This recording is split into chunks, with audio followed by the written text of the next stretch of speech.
Can you imagine? This white racist bully kept snatching off her wig at school and said it wasn't racist. He even asked her if her black ancestors wore wigs in the cotton fields too. Black girls always wear fake hair anyway. What's the big deal if I snatch it off? That's what he said, loudly, shamelessly, and repeatedly, before ripping her wig off in front of everyone. If you love interesting stories like this that expose the truth, please give this video a thumbs up and tell us in the comments section where in the world you are watching this video, and also do well to smash that subscribe button.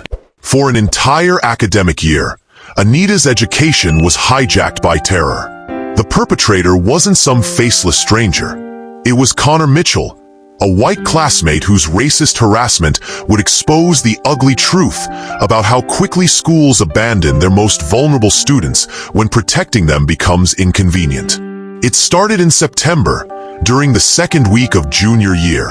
Anita had transferred to Jefferson High from her previous school in East Atlanta, where she'd been surrounded by students who looked like her, who understood her, who never questioned her right to exist in her own skin. Jefferson High was different, 85% white, with only a handful of black students scattered across each grade level.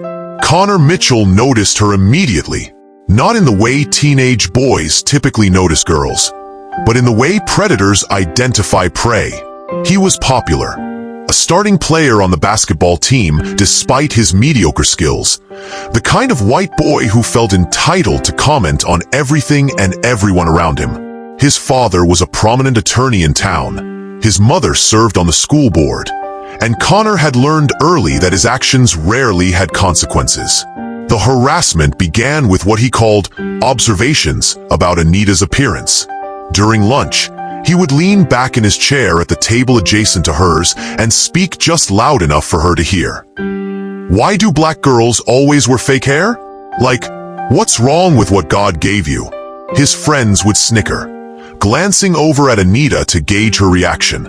When she chose to ignore him, Connor escalated. In AP history, he would turn around and whisper, "I heard black girls' real hair is like steel wool. Is that true?" The white girl sitting next to him, Madison, would giggle and shoot sympathetic looks at Anita, as if she were a victim of her own genetics rather than their cruelty. The questions became increasingly invasive and racist. "Do you wash that thing?" he asked one day, pointing directly at her carefully styled wig. "Like, how does that even work? Can you swim with it on?" His voice carried across the classroom, and Anita felt 20 pairs of eyes on her, waiting for her response, waiting for her to either defend herself or crumble under the weight of their collective stare. Mrs. Patterson, their AP history teacher, pretended not to hear. She had perfected the art of selective deafness that many white educators employ when confronting racism becomes too uncomfortable. Later, when Anita approached her after class, Mrs. Patterson would offer the familiar refrain, "You know Connor doesn't mean anything by it. He's just curious about different cultures."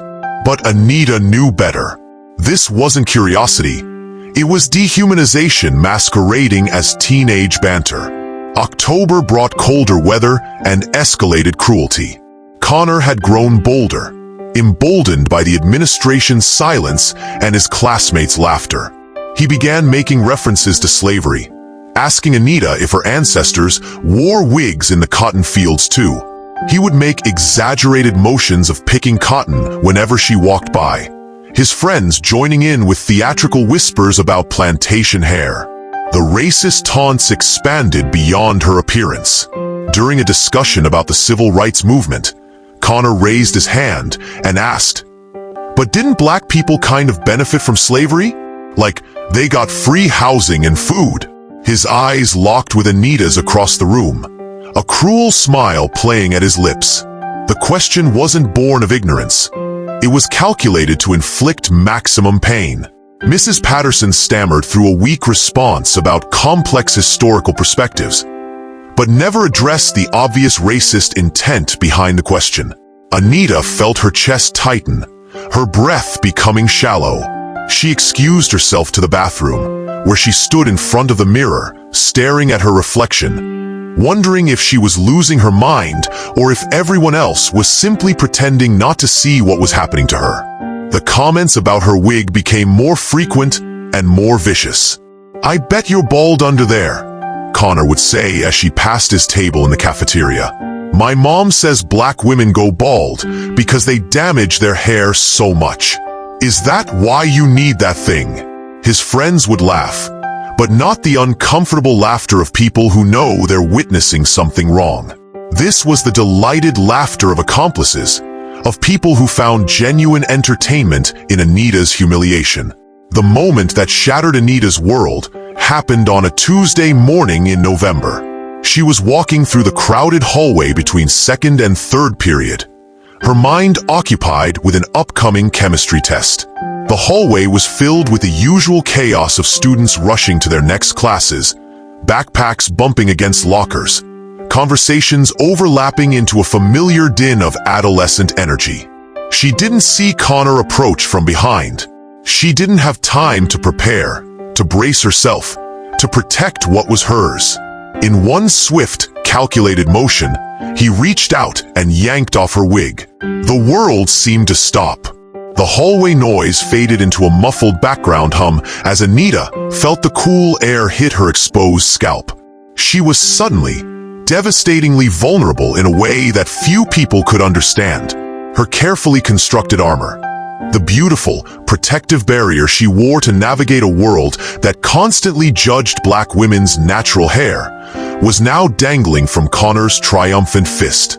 The laughter erupted immediately, not just from Connor, but from the students who had stopped to watch the spectacle. Someone shouted, "Oh shit, she's bald." Another voice called out, "I knew it was fake." The hallway had become a coliseum, and Anita was the gladiator who had just been defeated. Connor held the wig aloft like a trophy, his face beaming with the satisfaction of someone who had just accomplished exactly what he'd set out to do. "What's the big deal?" he said, his voice carrying over the crowd. "White girls wear wigs too. I was just playing around." Anita stood frozen, her hands instinctively moving to cover her exposed head. She was wearing a wig cap underneath, but that didn't matter. The violation was complete. Her privacy, her dignity, her sense of safety, all of it had been stripped away in front of dozens of her peers.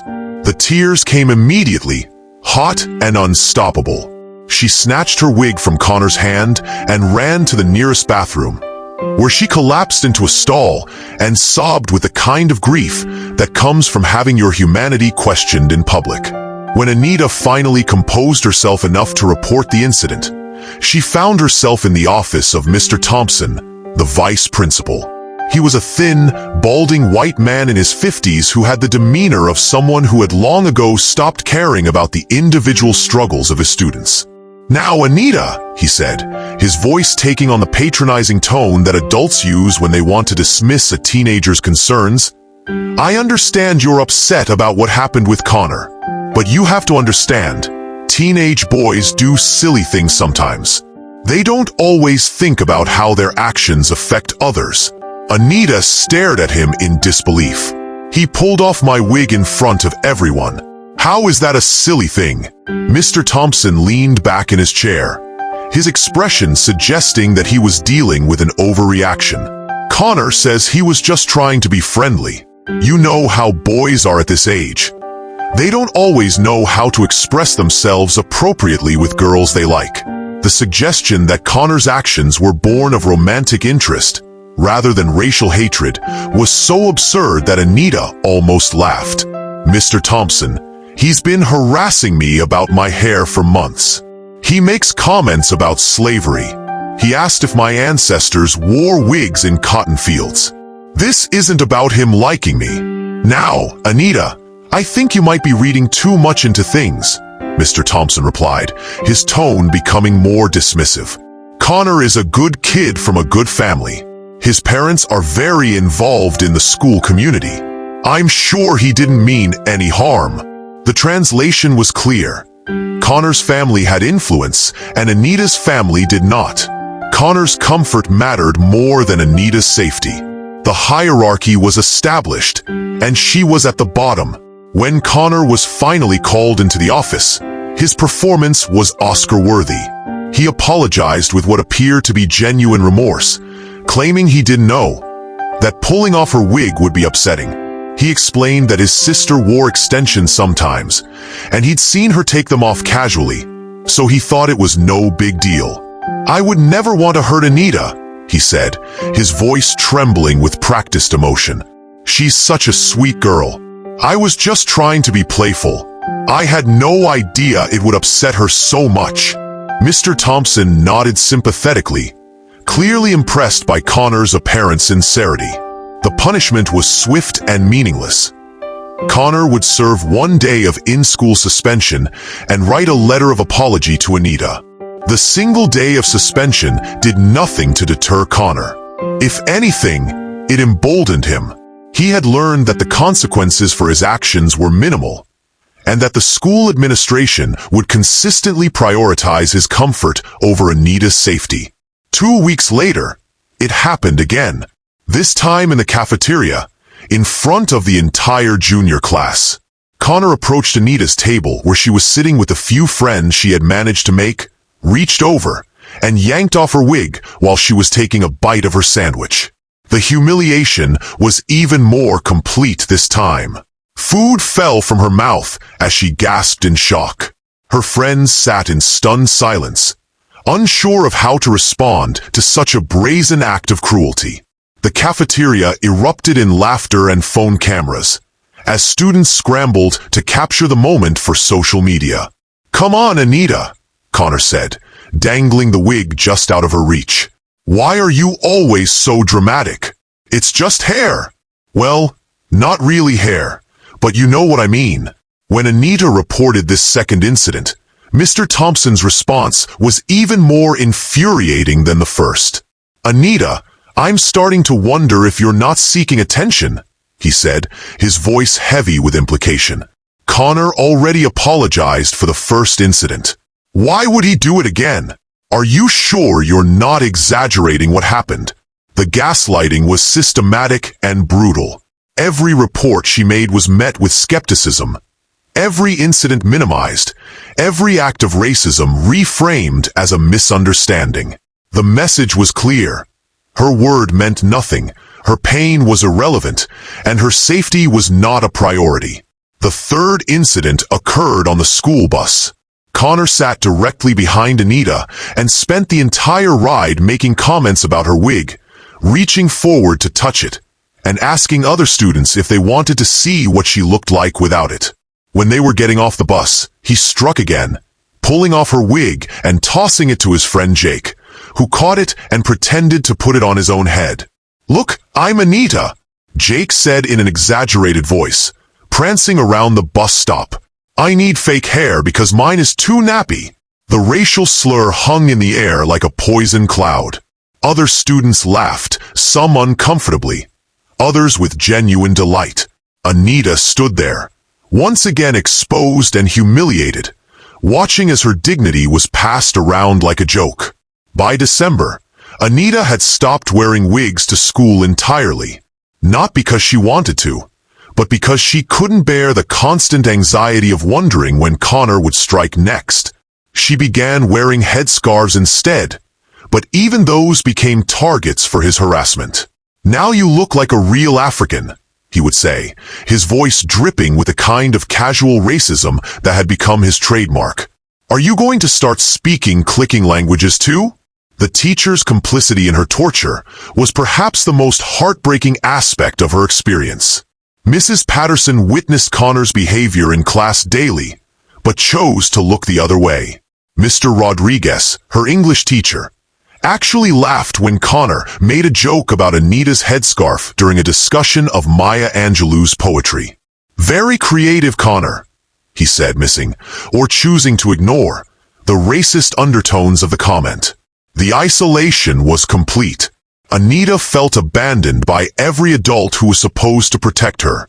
Her classmates had learned that racist harassment was acceptable, even entertaining. The few students who might have spoken up were silenced by the social pressure to conform, to not be seen as overly sensitive or playing the race card. Anita's grades began to suffer.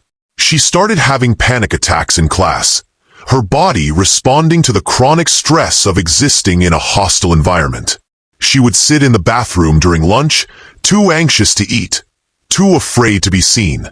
Her parents noticed the change in her demeanor, but Anita initially tried to protect them from the truth, knowing that their intervention would likely make things worse. The moment that finally forced the school to act came in January, during what should have been a routine meeting with the principal.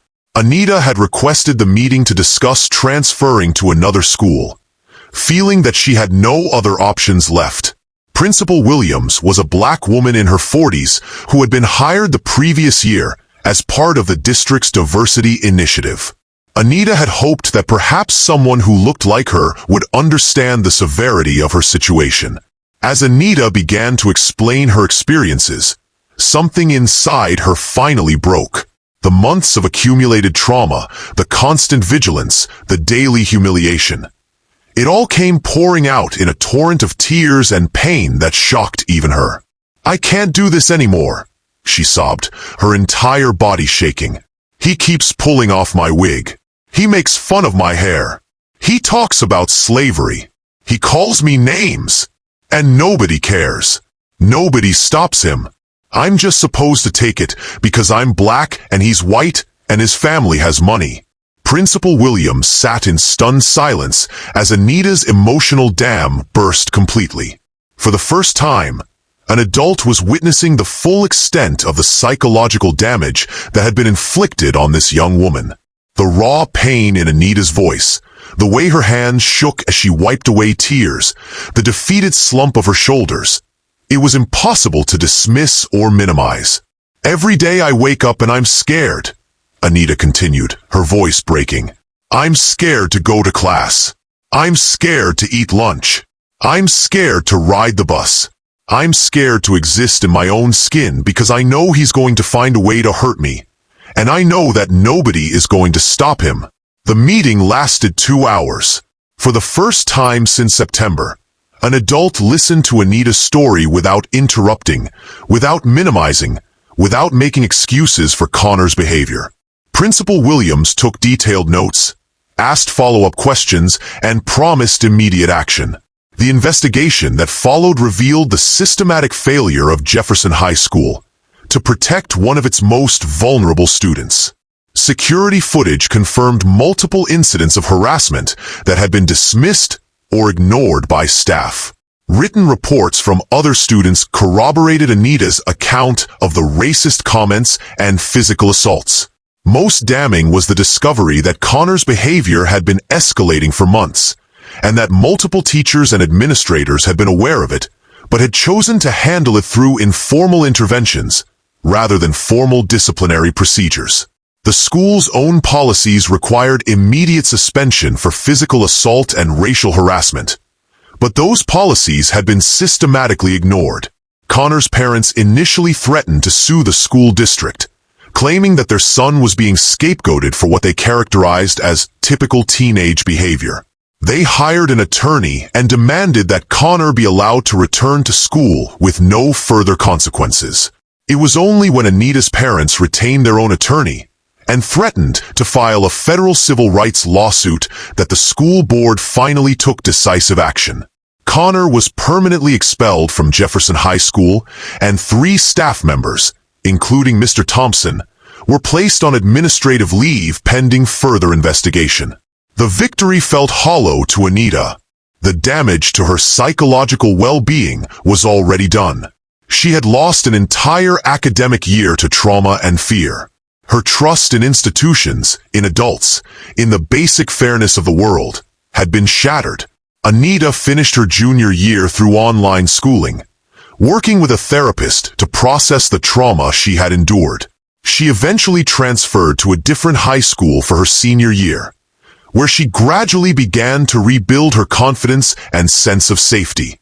The incident sparked a broader conversation about racism in the school district, leading to mandatory bias training for all staff and revised policies for addressing racial harassment. But for Anita, these changes felt like too little, too late. I shouldn't have had to break down crying in front of the principal for someone to take me seriously, she reflected months later. I shouldn't have had to threaten a lawsuit for them to enforce their own policies. I shouldn't have had to prove that I was human enough to deserve basic respect. Connor transferred to a private school where his behavior was seen as less problematic. His expulsion was treated as a temporary setback rather than a consequence of his actions. He faced no criminal charges, no lasting impact on his college prospects, no real accountability for the months of torture he had inflicted on a fellow student. The disparity in their experiences highlighted the fundamental inequality that still defines much of American education. Connor's whiteness, his family's wealth, and his social connections provided him with second chances and soft landings. Anita's blackness made her expendable, her pain dismissible, her humanity conditional. Anita's story is not unique. Across the United States, Black students face disproportionate rates of harassment, discrimination, and violence in schools. The very institutions meant to nurture and protect them often become sites of trauma and dehumanization. The failure to protect Anita was not an accident. It was the predictable result of a system that consistently prioritizes the comfort and opportunities of white students over the safety and well-being of students of color. From the teachers who looked the other way to the administrators who minimized her complaints, every adult in the building participated in a culture that deemed her suffering acceptable. The obsession with black women's hair, the casual references to slavery, the physical assault disguised as pranks. These were not isolated incidents, but part of a broader pattern of racism that permeates American society. Connor's behavior was learned, encouraged, and protected by a community that saw nothing wrong with the systematic humiliation of a black teenage girl. For Anita, the most painful realization was not that racism existed, but that it was so deeply embedded in the institution that was supposed to educate and protect her. The very people who should have been her advocates became her oppressors, choosing silence over justice, comfort over courage. Anita's story demands more than sympathy. It demands action. It requires educators, administrators, and policymakers to confront the uncomfortable truth that American schools are still failing their most vulnerable students. It requires white allies to move beyond performative support to real intervention when they witness racism. Most importantly, it requires a fundamental shift in how we understand and respond to racial harassment in schools. Anita's pain was not a misunderstanding to be mediated. It was a civil rights violation that demanded immediate and decisive action. As Anita herself said in a speech to the school board months later, "I'm not just a girl who wears wigs. I'm a black girl who deserved respect, protection, and dignity. When you failed to give me those things, you failed in your most basic obligation as educators and as human beings." Her words serve as both an indictment of a system that failed her and a challenge to do better.